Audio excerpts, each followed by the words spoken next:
Good morning, children. Welcome to our new session.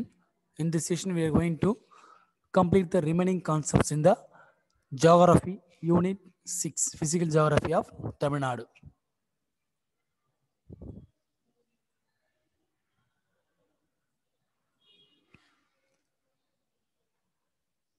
So, in the last session, we ended up to this soil erosion. In this session, we are going to discuss about the natural vegetation, wildlife, natural and disaster. Only these four concepts we are going to discuss in this session. So natural vegetation. So natural vegetation is nothing but forest cover or plant or shrub or bush covers in the surface of a Tamil Nadu. That is known as natural vegetation. So National Forest Policy was established in 1988. So as per the National Forest Policy, total geographical area must be under forest cover. So 1/3 of Tamil Nadu state must be covered under the forest. So that is as per National Forest Policy 1988. So it covers around 20.21% of total cover of the land area.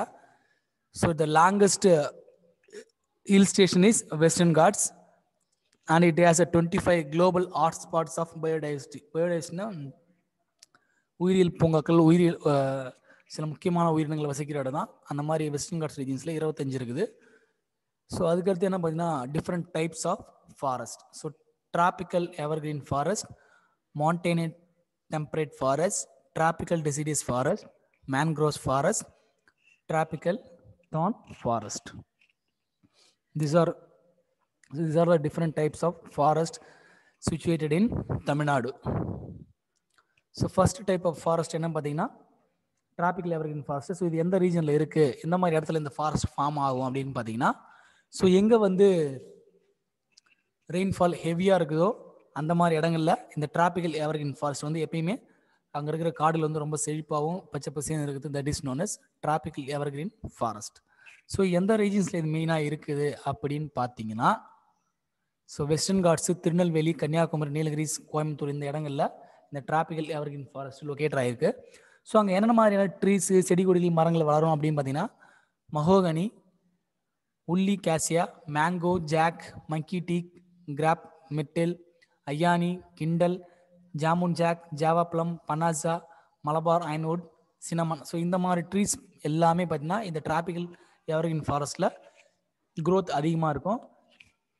So எந்த மாதிரி ஸ்டேட்டில் இது இருக்குது அப்படின்னு பார்த்தீங்கன்னா, sub tropical climate இருக்கிற eastern ஸ்டேட்ஸில் தான் இதுமே.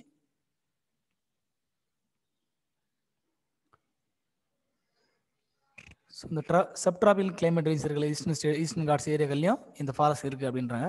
ஸோ அதுக்கடுத்து பார்த்தீங்கன்னா இந்த prominent region, so Servarayan, Kollimalai, Pachaimalai இடங்களில் இந்த டிராபிக்கல் எவர்கிரீன் ஃபாரஸ்ட்டு இருக்குது. ஸோ அடுத்து நம்ம மான்டேனட் டெம்பரேட் ஃபாரஸ்ட் அப்படின்னு பார்த்தீங்கன்னா, ஸோ இந்த ஆனமலை, நீலகிரிஸ், பழனி ஹில்ஸ் இடைப்பட்ட இடங்களில் வேலினா பள்ளத்தாக்கு இருக்கின்ற பள்ளத்தாக்கு தான் வேலின்னு சொல்லுவாங்க. ஸோ அந்த மாதிரி இடங்களில் இருக்கிற காடுகளை தான் இந்த மான்டேனட் டெம்பரேட் ஃபாரஸ்ட்னு சொல்லுவாங்க. ஸோ இங்கே என்னென்ன ட்ரீஸ் இருக்குது அப்படின்னு பார்த்தீங்கன்னா, நீலகிரிஸ் சம்பா, ஒயிட்ஸ், லீட்ஸி, ரோஸ் ஆப்பிள். ஸோ இந்த மாதிரி மர வகைகள் இந்த மான்டேனட் டெம்பரேட் ஃபாரஸ்ட்டில் இது அதிகமாக காணப்படும். ஸோ அடுத்த டைப் ஆஃப் ஃபாரஸ்ட் என்ன அப்படின்னு பார்த்தீங்கன்னா டிராபிக்கல் டெசிடியஸ் ஃபாரஸ்ட். ஸோ இது வந்து semi evergreen and evergreen forest. So semi எவர்கிரீன்னா, ஸோ இந்த ரீஜன்ஸ் டிராபிக்கல் டெசிடியஸ் ஃபாரஸ்ட் எந்த மாதிரி இடங்களில் ஃபார்ம் ஆகும் அப்படின்னு பார்த்தீங்கன்னா, ஒரு பாதி டைமில் வந்து பச்சை பசேன்னு இருக்கும், மற்ற பாதி டைமில் பார்த்தீங்கன்னா ஃபுல்லாகவே எப்பயுமே எவர்கிரீனிஷாக இருக்கும். ஸோ இதோட நேச்சர் எப்படி என்ன பார்த்தீங்கன்னா, ஒரு குறிப்பிட்ட காலத்துக்கு அப்புறம் இதோட இலைகள் எல்லாமே உதிர ஆரம்பிச்சிடும். ஸோ அதனால தான் இது வந்து செமி எவர்கிரீன் ஃபாரஸ்ட்டு. ஸோ இங்கே என்னென்ன ட்ரீஸ் இருக்குது அப்படின்னு பார்த்தீங்கன்னா, சில்க் காட்டன், காப்போ, கடம்பா, talk டீக், woman ஸ்டாங்ச், axle wood, சிரிஸ், bamboos இந்த மாதிரி போன்ற மர வகைகள் இந்த காடுகளில் காணப்படும். ஸோ அடுத்து mangrove forest. So mangrove forest என்ன பார்த்தீங்கன்னா, இந்த கடலோர பகுதிகளில் சில சதுப்பு நிலங்களில் இருக்கிற காடுகள் தான் மேங்க்ரோவ் ஃபாரஸ்ட்னு சொல்லுவாங்க. ஸோ இந்த இமேஜ் பார்த்தாலே உங்களுக்கு தெரியும். ஸோ இது மெயினாக இந்த மேங்க்ரோவ் ஃபாரஸ்ட் என்ன அட்வான்டேஜஸ் அப்படின்னு பார்த்தீங்கன்னா, ஸோ அங்கே இருக்கிற கடல்வாழ் உயிரினங்களுக்கு இது மிகவும் ஒரு இருப்பிடமாக இருக்குது. அது மட்டும் இல்லாமல் அங்கே கோஸ்டல் ரீஜன்ஸில் இருக்க சாயில் எரோஷன்ஸை ப்ரிவென்ட் பண்ணுது இந்த மேங்க்ரோவ் ஃபாரஸ்ட்டு. ஸோ எந்த ரீஜன்ஸில் இருக்குது அப்படின்னு பார்த்தீங்கன்னா, டெல்டா பிரதேசங்களில், டெல்டா இடங்களில் இந்த மேங்க்ரோவ் ஃபாரஸ்ட் இருக்குது. அது மட்டும் இல்லாமல் கடலோர பகுதிகளில் கடலோர பகுதியில் ஆற்றங்கரை கடலோர பகுதிகளில் இருக்கிற இடங்களில் தான் இந்த ஃபாரஸ்ட் ஃபார்ம் ஆகும். That is known as mangrove forest. So என்ன மாதிரி ட்ரீஸ் இருக்கும் அப்படின்னு பார்த்தீங்கன்னா,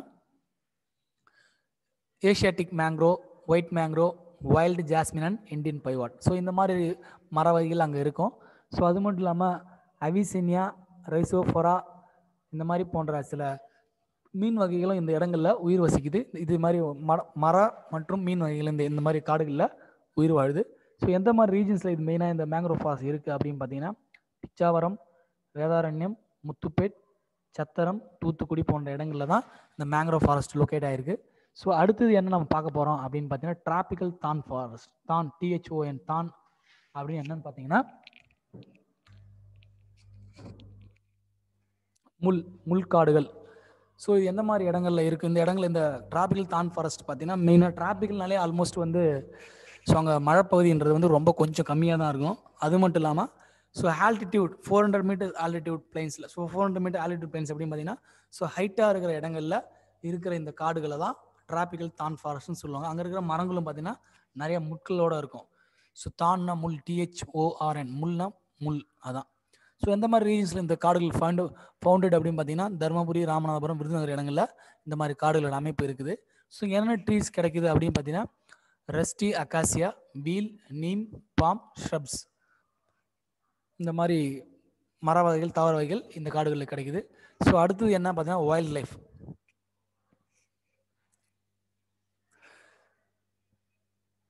வைல்ட் லைஃப் அப்படி என்னன்னு பார்த்தீங்கன்னா, வீட்டில் வளர்க்கப்படாத மற்ற விலங்குகள், வீட்டில் வளர்க்கப்படுற விலங்குகள் காடுகளில் வசிக்கிறது தான் வைல்டு லைஃப்னு சொல்லுவாங்க. ஸோ மெயினாக பார்த்தீங்கன்னா, ஸோ மலைப்பிரதேசங்களில் வசிக்கிற விலங்குகள், காடுகளில் வசிக்கிற எல்லா விலங்கு மற்ற உயிரினங்கள் எல்லாத்தையுமே வைல்டு லைஃப்னு சொல்லுவாங்க. ஸோ மெயினாக பார்த்தீங்கன்னா, birds, reptiles, elephants, bisons, tigers, deer, monkeys, அது மட்டும் இது எல்லாத்தையும் சேர்ந்தது தான் வைல்டு லைஃப்னு சொல்லுவாங்க. ஸோ அது மட்டும் இல்லாமல் தமிழ்நாட்டில் நிறைய விலங்குகள் சரணாலயம், பறவைகள் சரணாலயம், ஸோ இந்த மாதிரி நிறையா இருக்குது. ஸோ அதுங்களை எதுக்காக உருவாக்கப்பட்டது? தேசிய பூங்காக்கள் இதெல்லாம் பார்த்தீங்கன்னா விலங்குகளை பராமரிக்கிறதும் அங்கே இருக்கிற சுற்றுச்சூழலை பராமரித்து உருவாக்கப்பட்டதான் இந்த wild life sanctuaries, wild life parks, national parks, இது எல்லாமே உருவாக்கப்பட்டது. ஸோ நேச்சுரல் டிசாஸ்டர்ஸ்னால் தான் so natural calamities or natural disturbances from the nature. It may be in any form, wind, water or air. So that is known as natural disasters. So sudden catastrophe அப்படின்னா என்னன்னு பார்த்தீங்கன்னா, so இயற்கை பேரழிவு பெரிய அளவில் நடக்கிறது தான் கேட்டஸ்ட்ராஃபின்னு சொல்லுவாங்க. ஸோ இந்த மாதிரி natural disasters or natural calamities which affect the lifes and properties in a quicker time, that is known as disaster. So இந்த மாதிரி இருக்கிற டைமில் அதை எப்படி உலக அளவில் அதை டேக்கிள் பண்ணுறாங்க, எப்படி அந்த மாதிரி சுச்சுவேஷனை ஹேண்டில் பண்ணுறாங்க, அதை சேஞ்ச் ஆகிறாங்க என்வாயன்மெண்ட்டை அப்படின்றது தான் நேச்சுரல் டிசாஸ்டர்ஸ் இன் தமிழ்நாடு. ஸோ இந்த மாதிரி இந்த டிசாஸ்டர் நடக்கிற விஷயங்களை அதை எப்படி மீட் எடுக்கிறாங்க, அது வரதுக்கு முன்னாடி எப்படி வருமுன் காக்குறாங்க, வந்ததுக்கப்புறம் எப்படி காக்கணும் நம்மள அப்படின்ற விஷயம் தான் இந்த disaster risk reduction. So risk reduction ஆனது ரிஸ்க்குன்னு போது உங்களுக்கு தெரியும். ஸோ இந்த இயற்கை சீற்றங்களால் ஏற்படுற பாதிப்புகளை எப்படி குறைக்கலாம், வந்த பிறகும் சரி வரதுக்கு முன்னாடியும் சரி, that is known as risk reduction. So அதில் மெயினாக என்ன பார்த்தீங்கன்னா, அந்த இயற்கை சீற்றங்கள் நடக்க போகிற இடங்கள் இல்லை அது தெரிய வருதுன்னா அந்த இடங்களை விட்டு வேறு இடங்களுக்கு மாறுறது, அது ஒரு முக்கியமான ரீசன். ஸோ அது மட்டும் இல்லாமல் நிறைய எஃபர்ட்ஸை போட்டு அந்த இடத்துல இருக்கிறவங்கள வேறு இடங்களுக்கு பாதுகாப்பாக கொண்டு போய் சேர்க்கறது, அதுக்கப்புறம் வந்த பிறகும் அந்த இடங்களில் சரி பார்த்துட்டு அதுக்கப்புறம் மக்களை கொண்டு வந்தாங்க சேர்க்கறது, இது எல்லாமே தான் disaster risk reduction. So different disasters என்ன பார்த்தீங்கன்னா, நேச்சுரல் டிசாஸ்டர்ஸ் பார்த்தீங்கன்னா landslides, floods, cyclone, drought, forest fire, tsunami, earthquakes. So these are all the some major important, not important, much disastering natural calamities. These are all 7. So landslides என்ன பார்த்தீங்கன்னா சடனாக நிலச்சரிவில் தான் லேண்ட்ஸ்லைட்ஸ்னு சொல்லுவாங்க. So இது மெயினாக இதுக்கு என்ன காரணம் அப்படின்னு பார்த்தீங்கன்னா வாட்டர். ஸோ லேண்ட்ஸ்லைட் முக்கியமாக நடக்கிறது அப்படி என்ன பார்த்தீங்கன்னா நீர் இருக்கிற பகுதிகளில் மலைப்பிரதேசங்கள்லேருந்து மலைகள் சரிவு ஏற்படுறது தான் லேண்ட்ஸ்லைட்ஸ்னு சொல்லுவாங்க. ஸோ இது மெயினாக பார்த்தீங்கன்னா நீலகிரிஸ் இன் தமிழ்நாடு இந்த இடங்கள் அதிகமாக காணப்படும். அங்கே இருக்கிற மக்கள், அங்கே வசிக்கிற மக்கள் நிறைய இடங்கள் சூழ்நிலை இந்த மாதிரி லேண்ட்ஸ்லைட்ஸில் அஃபெக்ட் ஆவாங்க. அதுக்கப்புறம் பார்த்தீங்கன்னா கோயம்புத்தூர், பழனி, கொடைக்கானல் ஹில் ஸ்டேஷன்ஸ்லேயும் இந்த நிலச்சரிவுகள் அதிகமாக ஏற்படும். ஸோ இந்த மாதிரி இடங்களில் என்ன பண்ணலாம், என்ன பண்ணக்கூடாதுன்றது தான் இங்கே கொடுத்துருக்காங்க. ஸோ பிஃபோர் என்ன பார்த்தீங்கன்னா அந்த லேண்ட்ஸ்லைட்ஸ் நடக்கிறதுக்கு முன்னாடி என்ன பண்ணணும், என்ன பண்ணக்கூடாது. ஸோ ஃபர்ஸ்ட் என்ன பண்ணோம், ஒரு அவேர்னஸோட இருக்கணும். அதுக்கப்புறம் alert from the government. Government should give alert to the landslide or natural calamities occurring areas or region. So அதுக்கப்புறம் என்ன பண்ணோம், ஸோ அந்த மாதிரி இடங்களில் நடக்க போகுதுன்னு தெரிய வருது அப்படின்னா அந்த இடத்துல வந்து ஈஸியாக இமீடியட்டாக என்ன பண்ணாங்க வந்து எவாக்குவேட், காலி பண்ணிடணும். ஸோ அது மட்டும் இல்லாமல் அங்கே இருக்கிற டீப்ரீஸ், ட்ரீஸ், வேஸ்ட்டு எல்லாத்தையுமே இமீடியட்டாக என்ன பண்ணோம், அங்கேருந்து கிளியர் பண்ணிவிட்டு அதுக்கப்புறம் தான் மக்களை அங்கே கொண்டு வந்து சேர்க்கணும். ஸோ நடந்து முடிஞ்சதுக்கப்புறம் என்ன அப்படின்னு பார்த்தீங்கன்னா, ஸோ நடந்து பாதிக்கப்பட்ட இடங்கள் வந்து இம்மீடியட்டாக அந்த இடங்களுக்கு உள்ளே வரக்கூடாது. ஏதாவது நியூஸ் இன்ஃபர்மேஷனு இல்லை கவர்மெண்ட் ஏதாவது இன்ஃபர்மேஷன் நீங்கள் பழைய இடங்களுக்கு போகலாம் அப்படின்னு நியூஸ் இன்ஃபர்மேஷன் கொடுத்தா மட்டும்தான் அந்த இயற்கை பாதிப்பு சீற்றங்கள் ஏற்பட்ட இடங்களுக்கு நம்ம திரும்ப நம்மளுடைய இருப்பிடங்களுக்கு திரும்ப போகலாம். ஸோ அந்த மாதிரி டைமில் நேச்சுரல் டிசாஸ்டர் எதாவது நடக்குது அப்படின்னா வீட்டுக்குள்ளே இருக்கவங்க என்ன பண்ணணும், வீட்டுக்கு வெளில இருக்கவங்க என்ன பண்ணணும் அப்படின்னு கொடுத்துருக்காங்க. ஸோ ஏதாவது முக்கியமான அந்த லேண்ட்ஸ்லைட் நடக்க போது தெரிஞ்சிச்சுன்னா இம்மீடியட்டாக என்ன பண்ணணும், முடிஞ்ச அளவுக்கு ரொம்ப ஃபாராகவே இருக்கிற டிஸ்டன்ஸில் ஏரியாஸில் போய் நம்ம செட்டில் ஆகிடணும். அது மட்டும் இல்லாமல் பெஞ்சு, டேபிள் கீழே நம்மளுடைய ஷெல்டர் வந்து பாதுகாப்பாக இருக்கணும், ஒளிஞ்சிக்கலாம் அப்படின்ற மாதிரி சொல்கிறாங்க. கூடவே ஸோ எல்லா இயற்கை சீற்றங்களும் கம்ப்ளீட்டாக ஸ்டாப் ஆகிற வரைக்கும் ஒரே இடத்துல கான்ஸ்டண்ட்டாக இருங்க அப்படின்னு சொல்கிறாங்க. இது இண்டோர் வீட்டுக்குள்ளே இருக்கிறவங்களுக்கு. ஸோ வீட்டுக்கு வெளில இருக்கும் அப்படின்னு என்ன பார்த்தீங்கன்னா இமீடியட்டாக ரோடை கிராஸ் பண்ணக்கூடாது, பிரிட்ஜை கிராஸ் பண்ணக்கூடாது. ஸோ அதுக்கப்புறம் நீர்நிலைகளை கடந்து போகக்கூடாது. நெக்ஸ்ட் என்னென்னு பார்த்தீங்கன்னா ஒரு முக்கியமான இடங்களை டக்குன்னு உடனே மூவ் பண்ணணும் அப்படின்னு நினைக்கக்கூடாது. இந்த மாதிரி விஷயங்களை தவிர்த்தா ஸோ இந்த லேண்ட்ஸ்லைட்ஸ் என்ற நேச்சுரல் டிசாஸ்டர்லேருந்து ஈஸியாக நம்ம பாதுகாப்பாக இருக்கலாம் அப்படின்றத சொல்கிறாங்க.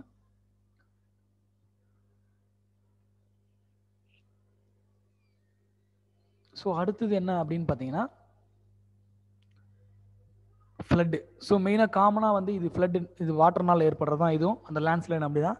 ஸோ ஃப்ளட் மெயினாக எங்கே பார்த்தீங்கன்னா கோஸ்டல் டிஸ்ட்ரிக்ஸ் ஆஃப் தமிழ்நாட்டில் தான் இந்த இயற்கை சீற்றமான வெள்ளப்பெருக்கு ஏற்பட்டு மக்கள் வந்து உயிரிழக்க ஏற்படுறாங்க.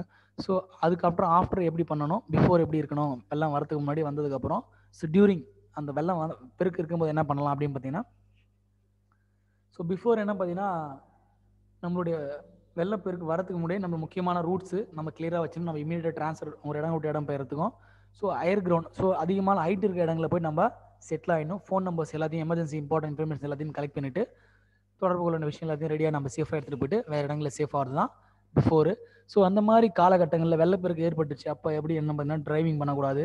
ஸோ ஒரு இடம் விட்டு இடம் போகக்கூடாது. அப்புறம் எலக்ட்ரிக் கேபிள்ஸ் எதையும் டச் பண்ணக்கூடாது. ஸோ எலக்ட்ரிக் அப்ளைன்ஸ் எதையுமே அன்வான்டாக டச் பண்ணக்கூடாது. அடுத்தது முடிஞ்சதுக்கப்புறம் என்ன அப்படின்னு பார்த்தீங்கன்னா, ஸோ நம்மளுடைய கவர்மெண்ட் நியூஸோ இல்லை அந்த இடங்களுக்கு போய் சரியாக நம்ம ஆராய்ச்சி பண்ணிவிட்டு எல்லா பிரச்சனைகளும் சால்வ் ஆகிடுச்சு, நார்மல் ஆகிடுச்சு அப்படின்னா அந்த இடத்துக்கு நம்ம போயிட்டு இமீடியட்டாக நம்ம செட்டில் ஆகலாம்.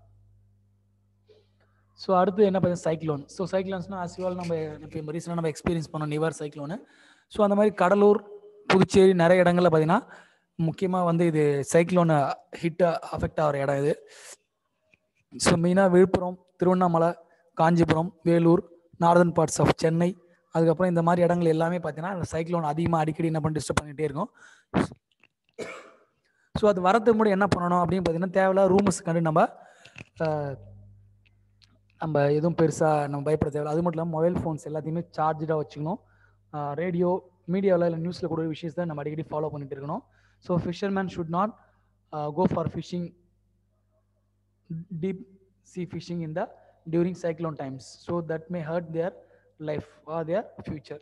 ஸோ அந்த மாதிரி போட்டு இந்த மாதிரி வேறு இந்த மாதிரி விஷயங்களை எடுத்துன்னு நீர்நிலைகள் நோக்கி போகக்கூடாது இந்த மாதிரி காற்று புயல்கள் டைமில் இருக்கும்போது.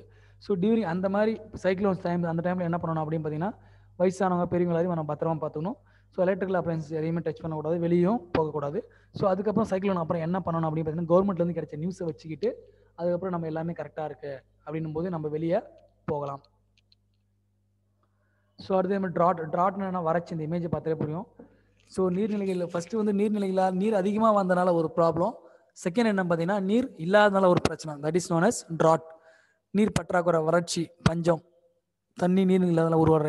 ஸோ இது எந்த ட்ராட் ஏரியாஸ் எங்கெங்க பார்த்தீங்கன்னா, கோயம்புத்தூர், தருமபுரி, கன்னியாகுமரி, மதுரை, ராமநாதபுரம், சேலம், திருநெல்வேலி, திருச்சிராப்பள்ளி, இந்த இடங்கள் எல்லாமே ட்ராட் ப்ரோன் ஏரியாஸ். ஸோ மெயினாக பார்த்தீங்கன்னா இந்த இடங்கள் எல்லாமே நார்த் ஈஸ்ட் மான்சூன் எக்ஸ்பெக்ட் பண்ணிட்டு இருக்கோம். ஸோ அது மட்டும் இல்லாமல் வாட்டர் ரிசோர்ஸஸ் பார்த்தீங்கன்னா இந்த அளவுக்கு இருக்கணும், பட் இந்த அளவுக்கு ஆனால் கிடைக்காம போகிறதுனால தான் இந்த இடம் வந்து ட்ராட் ஏரியாவை டிக்ளேர் பண்ணுறாங்க. ஸோ நெக்ஸ்ட் என்ன அப்படின்னு பார்த்தீங்கன்னா ஃபாரஸ்ட் ஃபயர், காட்டுத்தீ என்ன பார்த்தீங்கன்னா, ஸோ டிராபிக்கல் ஸ்டேட். ஸோ டிராபிக்கல் ஸ்டேட்னா டிராபிக்கல் ஃபாரஸ்ட் இருக்கிற ரீஜன்ஸில் இந்த காட்டுத்தீ உருவாகிறதுக்கு நிறைய வாய்ப்புகள் இருக்குது. ஸோ அது மட்டும் இல்லாமல் சம்மர் டைமில் நிறைய பாசிபிலிட்டிஸ் இருக்குது இந்த காட்டுத்தீ பரவறதுக்கு. வெயிலினுடைய டெம்பரேச்சர் தாங்க மரங்களை உராசல் ஏற்பட்டு காட்டுத்தீகள் உருவாகிறதுக்கு நிறைய வாய்ப்பு இருக்குது. ஸோ நெக்ஸ்ட் இஸ், ஸோ ரீசெண்டாக பார்த்தீங்கன்னா 2008 குரங்கணி காடுகளில் ஏற்பட்ட காட்டுத்தீ மிகப்பெரிய ஒரு சேதமாக இருந்தது. ஸோ காட்டுத்தீ வரதுக்கு முன்னாடி என்ன பண்ணணும் அப்படின்னு பார்த்தீங்கன்னா, இருக்கிற வனப்பகுதிகளை ட்ரிம் பண்ணி இருக்கிற நேச்சுரல் வெஜிடேஷன் எல்லாத்தையும் தனித்தனியாக ஒன்றுக்கு ஒன்று சேராமல் பிரித்து வைக்கிற மாதிரி மெயின்டைன் பண்ணணும். அதுக்கப்புறம் அந்த மாதிரி டைமில் என்ன பண்ணணும் அப்படின்னு பார்த்தீங்கன்னா, ஸோ எப்பயுமே பக்கெட்ஸ் ஃபுல்லாக வாட்டர்ஸ் மெயின்டைன் பண்ணணும். அது மட்டும் எலக்ட்ரிக்கல் அப்ளைன்ஸை டச் பண்ணக்கூடாது. ஃபேமிலி எல்லாரையும் ஒரு இடங்களை விட்டு வரணும், இமீடியட்டாக எவாக்குவேட் பண்ணணும். ஸோ அதுக்கப்புறம் என்ன பார்த்தீங்கன்னா, ஃபாரஸ்ட் ஃபயர் கவர்மெண்ட் அஃபிஷியல்ஸ்க்கு நியூஸ் கிடைச்சதுக்கப்புறம், சேஃபான விஷயம் கிடைச்சதுக்கப்புறம், இன்ஃபர்மேஷன் கிடைச்சதுக்கப்புறம் நம்ம காடுகளே பக்கத்தில் இருக்க ஏரியாஸில் நம்ம போய் செட்டில் ஆகலாம். ஸோ அடுத்தது டீ சுனாமி. இது வந்து எதிர்பார்க்க முடியாத விஷயம். ஸோ இமீடியட்டாக any time it may occur or it may kill many lifes. So it happen during 2004. So 1500 பேர் பார்த்தீங்கன்னா தமிழ்நாடு நாகப்பட்டினம், கன்னியாகுமரி, கடலூர் போன்ற சில இடங்கள்லேருந்து நிறைய பேர் உயிரிழந்தாங்க. சென்னையிலேருந்து 125 பேர். ஸோ இது வந்து எர்லியர் பார்த்தீங்கன்னா 1881 1941 ஒரு தடவை இந்தியாவில் நடந்திருக்கு. ஸோ இது images of the tsunami. So அடுத்தது என்னென்னு பார்த்தீங்கன்னா, டீ சுனாமி வந்ததுக்கப்புறம் என்ன பண்ணோம், வரதுக்கு என்ன பண்ணோம், ஆஃப்டர் என்ன அப்படின்றது. ஸோ யூஸ்வலாக எல்லாத்துக்கும் வர பிஃபோர், டியூரிங், ஆஃப்டர் எல்லாமே அது ஒரே இன்ஃபர்மேஷன் தான். ஸோ நீர்நிலைகள் நோக்கி நம்மளோட வீடுகளை காலி பண்ணி இருக்கக்கூடாது. ஹையர் ஆல்டிடியூட்ஸ் நோக்கி நம்ம ஸ்டே பண்ணணும். ஸோ அந்த மாதிரி டைமில் பார்த்தீங்கன்னா வீட்டுக்குள்ளே தான் இருக்கணும். டக்குன்னு வீட்டை விட்டு வெளியே வரக்கூடாது. ஸோ ஒரு இடம் போனோம், ஒரு இடம் வந்து ஈஸியாக மாறக்கூடாது. ஸோ சுனாமி முடிஞ்சதுக்கப்புறம் அப்படின்னு என்ன பார்த்தீங்கன்னா, ஸோ நம்ம இருக்கக்கூடிய இடங்கள் சேஃபாக இருக்கா அப்படின்னு கவர்மெண்ட் மீடியாவோ நியூஸ் வந்ததுக்கப்புறம் அதுக்கப்புறம் நம்மளோட இடங்களுக்கு நம்ம பழைய இடங்களுக்கு திரும்ப செல்லலாம். So last and final concept என்னன்னு பார்த்தீங்கன்னா இந்த லெசனில் ஜியாகிரஃபியில், ஸோ எர்த்குவேக்ஸ் என்னது, நிலநடுக்கம். ஸோ இந்தியாவில் நிறைய இடங்களில் north central parts of India, அது மட்டும் இல்லாமல் தமிழ்நாடு ஓரளவுக்கு வந்து லோ ரிஸ்க் ஜோன் இந்த earthquakes. So central India, northern இந்தியாவில் பார்த்தீங்கன்னா நிறைய எர்த்குவேக்ஸ், நிறைய பாசிபிலிட்டிஸ் நிறைய வந்துட்டு போயிட்டு இருக்கு. ஸோ அதுக்கப்புறம் ஈவெண்ட் எந்தெந்த வருஷங்களில் எப்படி எர்த்குவேக் வந்திருக்கு, 2001 செப்டம்பர் 26 மாடரேட்டான எர்த்குவேக். ஸோ அஃபெக்ட் ஆன இடம் பார்த்தீங்கன்னா bay of Bengal, coastal regions of Puducherry. அதுக்கப்புறம் மேக்னிடியூட் பார்த்தீங்கன்னா 5.6. ஸோ இது வந்து 2008 ஜூனில் மைல்டாக எர்த்குவேக் இருந்திருக்கு. ஸோ அதுக்கப்புறம் பார்த்தீங்கன்னா தமிழ்நாட்டில் பாலாறு வேலி, வேலூர் டிஸ்ட்ரிக்ட் இந்த இடங்களில் இந்த பாதிப்பு இருந்திருக்கு. அதுக்கப்புறம் 2011 ஆகஸ்ட் 12 மைல்டாக எர்த்குவேக் வந்திருக்கு. ஸோ அரியலூர், கடலூர், விழுப்புரம், பெரம்பலூர், திருச்சி போன்ற இடங்களில் இந்த எர்த்குவேக்ஸை எக்ஸ்பீரியன்ஸ் பண்ணியிருக்காங்க. ஸோ எர்த்குவேக்ஸ் அதே மாதிரி தான். ஸோ இந்த இடங்களில் நம்ம பேருக்கு தியரிட்டிக்கலாக நம்ம சொல்லிக்கலாம். இந்த எர்த்குவேக்ஸ் வந்து நம்ம எப்படி நம்ம வரும்போதும் வரதுக்கு அப்புறம் எப்படி இருந்துலான்றது. So this can not be much advisable. So இது வந்து நம்ம சொன்னாலும் அந்த டைம் என்ன நடக்குதோ அதை நம்ம எக்ஸ்பீரியன்ஸ் பண்ணி தான் ஆகணும். So with this we will end this session. Remaining chapters we will see in the next lesson, next video. Thank you.